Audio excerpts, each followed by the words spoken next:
Dear students, welcome back to my channel Enjoy Learning. In this video, I'll teach you how to solve question number 14 of exercise 7.1, comparing quantities, that is ratio and proportion.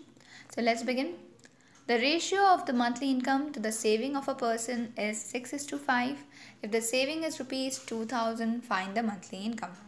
सो बेटा देखिए question में क्या given है, आपको question को read के अब उसे समझना होगा, ठीक है, तभी आप हर क्वेश्चन को बहुत ही ईजिली सॉल्व कर सकते हैं। देखिए क्या गिवन है कि मंथली इनकम का और सेविंग का रेशियो क्या है, इज मीन्स इक्वल टू 6:5 और हम लोगों को सेविंग गिवन है ₹2000।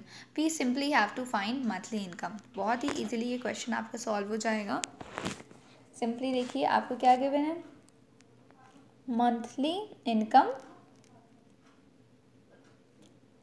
okay, monthly income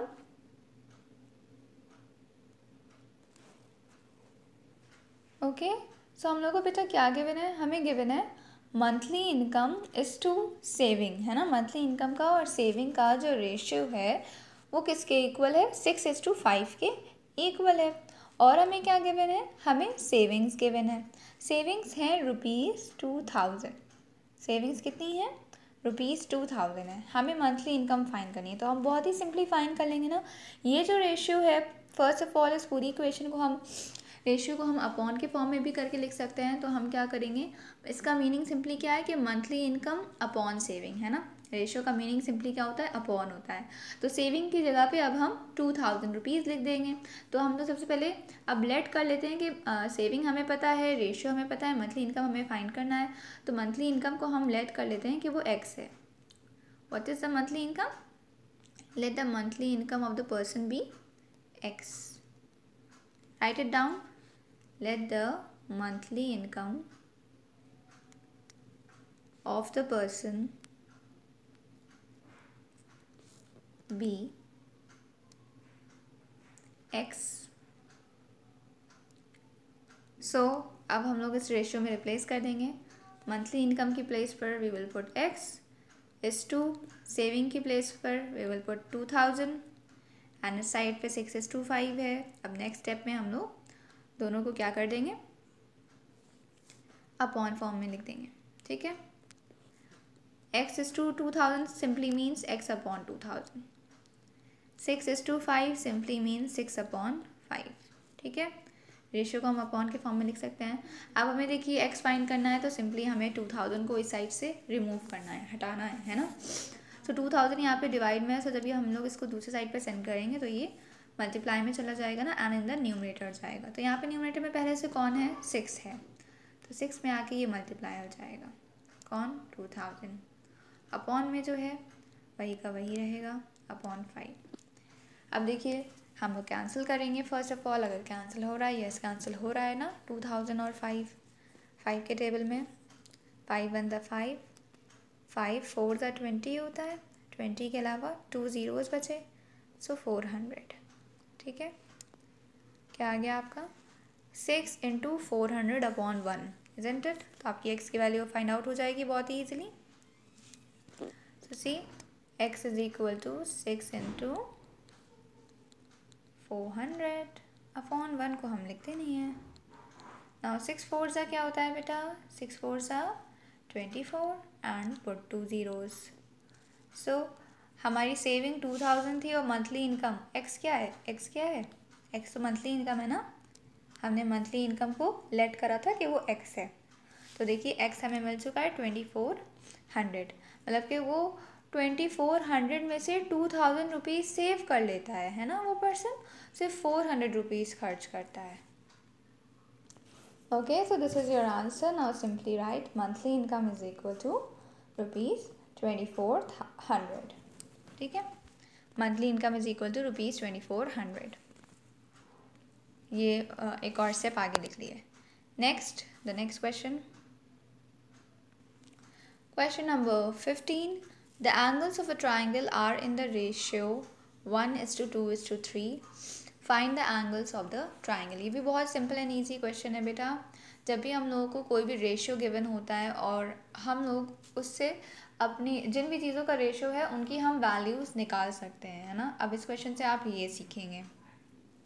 आपको गिवन है कि एक ट्राइंगल में जो एंगल्स होते हैं उनका रेशियो ही आपको गिवन है, आपको वो एंगल्स फाइंड करने हैं। तो देखिएगा कैसे हम लोग इस रेशियो की हेल्प से हम अपने एंगल्स को फाइंड करेंगे। तो देखिए जिस भी चीज़ का अब हमें एंगल्स का रेशियो क्या गिवन है, तो सबसे पहले जो फर्स्ट स्टेटमेंट होगी वो होगी the angles of the triangle are in the ratio, तब तो पहले रेशियो ही लिखना होगा ना, 1:2:3 in this way we will write. Now next see बेटा, एक ट्राइंगल में टोटल एंगल्स कितने होते हैं, 3 होते हैं, इजंट इट। ट्राइंगल क्या है, 3 साइडेड क्लोज फिगर। सो ये 3 इसके एंगल्स हैं। तो अगर हमने कहा कि ये एंगल x है, ये एंगल y है और ये एंगल z है, ठीक है, तो बताइए, नहीं x y z नहीं लेते हैं हम लोग, एंगल 1 एंगल 2 एंगल 3 ऐसे ले लेते हैं, क्योंकि x अभी हमें दूसरी जगह यूज़ करना है। क्या है ये तीनों एंगल्स, इसको हमने कहा सपोज ये एंगल 1 है, ये एंगल 2 है और ये एंगल 3 है, ठीक है। तो देखिए हमें इनका रेशियो दिया हुआ है 1:2:3। अब 1:2:3 जब भी हमें रेशियो दिया है, रेशियो से हम एंगल्स कैसे निकालेंगे, एंगल्स इस टाइप से निकालेंगे, एंगल्स आर जो भी नंबर दिए हुए हैं रेशियो के, उसके साथ बस कोई भी एक वेरिएबल मल्टीप्लाई कर देंगे। जैसे हमने एक वेरिएबल ले लिया x, ठीक है, तो 1 × x मतलब कि 1x, और 1 को भी नहीं लिखते हैं, 2 × x मतलब कि 2x एंड नाउ अब देखिए हम लोगों ने तीनों एंगल्स लिख लिए। अब हम लोग ट्राइंगल की एक प्रॉपर्टी यूज़ करेंगे। ट्राइंगल की प्रॉपर्टी क्या होती है कि एक ट्राइंगल के जब हम तीनों एंगल्स को ऐड करते हैं सो वी गेट 180 डिग्री ना, that is called angle sum property. So हम लोग उसी प्रॉपर्टी का यूज़ करके अपने एंगल्स को फाइनली फाइंड करेंगे। क्योंकि देखिए बेटा अभी तो हमारे एंगल्स में x है ना, हमें तो पूरा एंगल की वैल्यू फाइंड करनी है नंबर में। सो x की हमें value first of all find करनी होगी। So for that we are going to use this property. So इन तीनों एंगल्स को जब हम ऐड करेंगे, सो 1x, हम 1 को तो इग्नोर कर सकते हैं ना, we will simply write x। So we are going to add these 3, x + 2x + 3x, and this is equal to 180 degree. And which property, name of the property, it is angle sum property. Okay, angle sum property.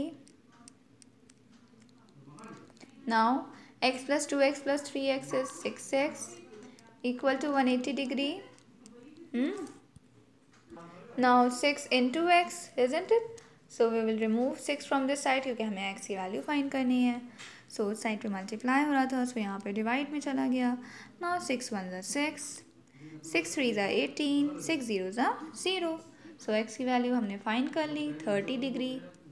अब देखिए x की value find कर ली, अब हम लोग तीनों angles find कर सकते हैं ना।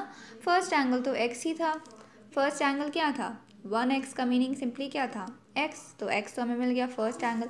अब यहाँ साइड में क्या लिखेंगे हम लोग, like this, first angle is equal to 30 degree, second angle is equal to 2x। देखिए हम आपको बता रहे हैं, अब मैं नहीं आगे का सॉल्व करूँगी, ये आपका होमवर्क है, आपको भी कुछ अपना माइंड यूज़ करना है, तभी आपका माइंड डेवलप होगा, है ना। ऐसे तो मैथ सिंपली थ्योरी थोड़ी ना है। इसको आप प्रैक्टिस करिएगा। फर्स्ट एंगल हो गया 30 डिग्री ना, क्योंकि फर्स्ट एंगल तो x था। सेकेंड एंगल अब आप ऐसे ही लिखेंगी, और सेकेंड एंगल क्या है, 2x है, तो 2x मीन्स 2 × x। सब कुछ तो हम बता रहे हैं, आपको सिंपली लिखना है ना, वैल्यू पुट करनी है x की जगह पे फिर 30 डिग्री। ये तो बहुत बार ये काम हो चुका है। थर्ड एंगल क्या है, 3x मीन्स 3 × x, फिर से x की जगह पे क्या पुट करेंगी, 30 डिग्री पुट करेंगे, बस सिंपली मल्टीप्लाई कर लिए और आपके बाकी दोनों एंगल्स भी आ जाएंगे, ठीक है। That is all. All the very best.